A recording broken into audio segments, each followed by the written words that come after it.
જૂનાગઢ જિલ્લાના કેશોદમાં નગરપાલિકા દ્વારા મહાશિવરાત્રી નિમિત્તે 2 નવી સિટી બસોનું લોકાર્પણ કરવામાં આવનાર છે। પવિત્ર મહાશિવરાત્રીના અવસર પર કેશોદ શહેરની જનતાને વધુ સગવડ મળી રહે તે હેતુસર કેશોદ નગરપાલિકા દ્વારા 2 નવી સિટી બસોનું લોકાર્પણ કરવામાં આવનાર છે।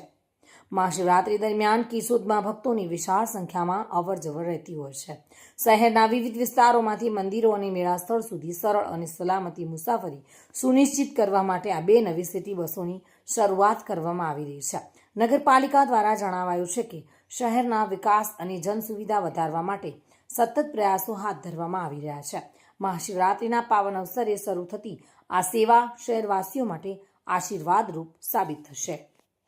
આજરોજ મહાશિવરાત્રિના પાવન પર્વે કેશોદ નગરજનોની સુવિધામાં વધારો થાય એના માટેનું સિટી બસ 2 એ કેશોદના અલગ અલગ વિસ્તારમાં ફરી અને વિદ્યાર્થીઓને અને મજૂરી કરતા લોકોને તથા તમામ નાગરિકોને સરળતાથી અને ઓછા ખર્ચે તો પોતે ગામમાં આવી જવી શકે એના માટેની 2 સિટી બસનું કેશોદ નગરપાલિકા દ્વારા આજરોજ લોકાર્પણ કરવામાં આવેલ છે।